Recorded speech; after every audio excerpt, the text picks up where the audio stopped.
There's no change to Matt Snyder's power rankings at the top this week.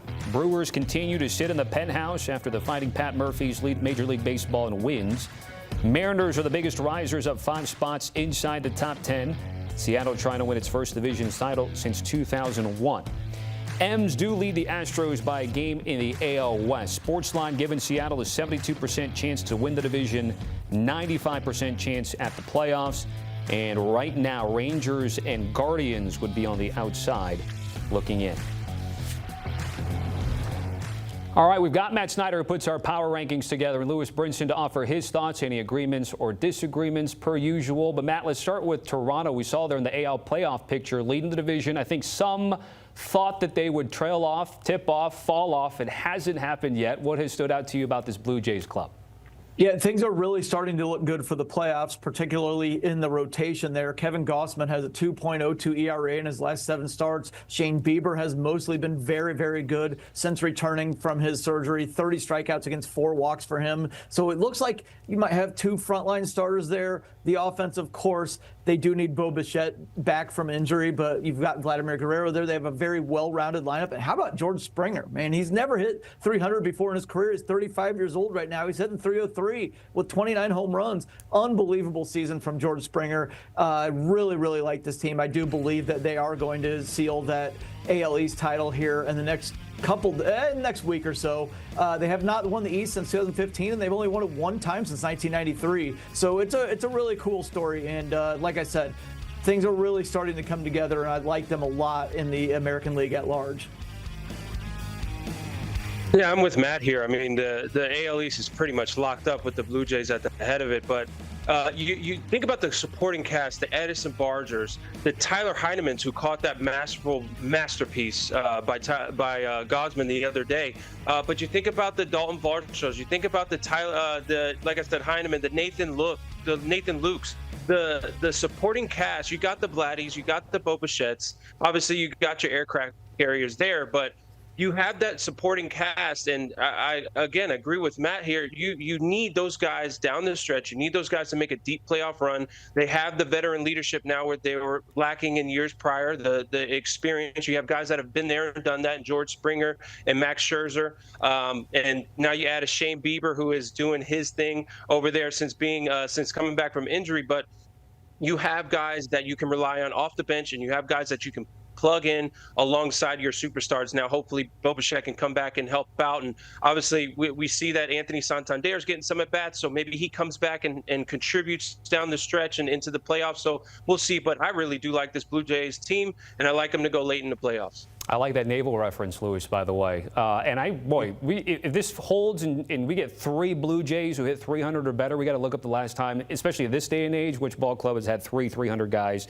in terms of average. All right, let's get to the team that we tease, and that's the Mariners, who cracked the top 10 here. 9-game win streak, battling it out with the Astros. As of our taping and talking today, guys, they are there by 1 game. So Big Dumper still getting it done, setting some records. Matt here, give me the lowdown on the M's.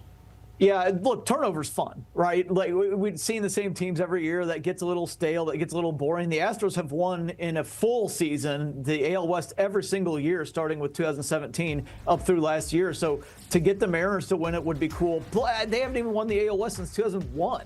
And I know that usually when we think about the Mariners, and it's mostly because of that ballpark, it suppresses offense, you usually think about the pitching, but the offense deserves a lot of love here. They might have 2 30-30 guys in Julio Rodriguez and Randy Arozarena.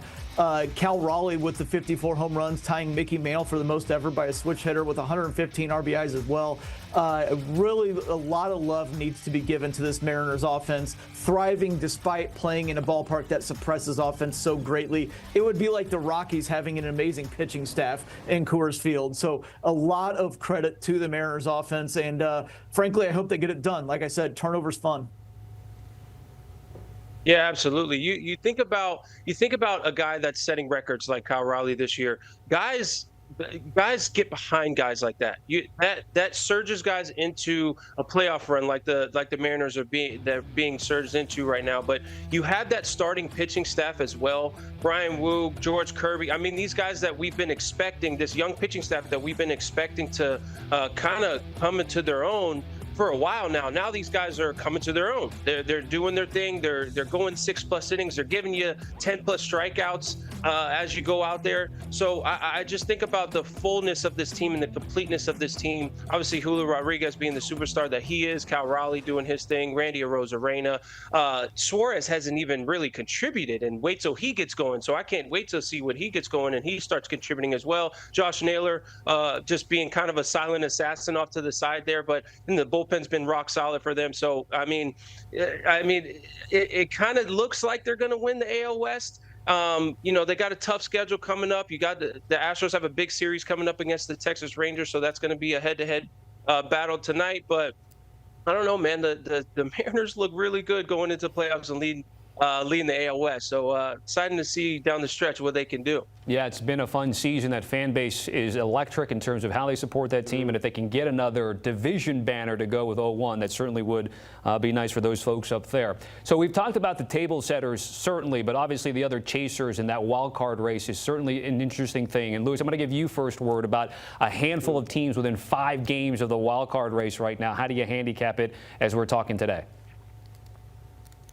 Yeah, I think the Boston Red Sox and the Yankees are a lock, right? You have those teams, I think, that are in my opinion. Now you go to the Mariners, you go to the Astros, you go to I really don't see anybody really touching really the Red Sox and the Yankees there. I think the Astros are going to end up winning the division. If I could throw that out there. But this division, this wild card race is a little stagnant in my opinion. Again, I think the Mariners really are a good team, but I think the Astros end up taking that third wild card spot, or no, actually end up taking the division. So again, the Mariners going to take that third wild card spot. But I think it's pretty much locked up in my opinion there. I'm going to disagree with Lewis respectfully. I think the Astros are going down. They've got the Rangers and Mariners at home this week. I think they're going to stumble. I think they're going to lose both series. They do not look good at all. They're 26-35 since July 6th when they swept the Dodgers in Dodger Stadium. They've been terrible since then. So I think that they're going to be done in by the head-to-head battles this week. Rangers, they have so many important injuries, and they just keep winning. They've been playing so well, 16-5 since August 21st. And meanwhile, the Guardians have won 9 of 10. And something to watch with the Guardians. While they should be focused on the wild card because it's closer, they're 6.5 games out in the AL Central, and they have 6 head-to-head games left with the Tigers. If they somehow sweep those 6 games, they could well win the AL Central, even though they were down by like 14 games earlier this season. It would be remarkable. But my biggest thing is I agree with Lewis. Yankees and Red Sox are going to be in. I think the Astros are going to fall out, whether it's the Rangers or Guardians. I'm not sure about which one of those teams, but I do have the Astros falling out. So, guys, we got to wrap things up. Quick thought on the NL wildcard race. Snyder, you can go first, quickly here. Yeah, none of them are good. None of them are good. I mean, the Giants are 9-25. Went 9-25 from July 12th through August 25th. They played way too well for a stretch. They're bad again. The Reds are 7-15 since August 19th. For me, if you look at this race, my biggest takeaway is there are too many playoff teams, because if you start with the Mets right there, nobody else listed below them deserves to be in the playoffs.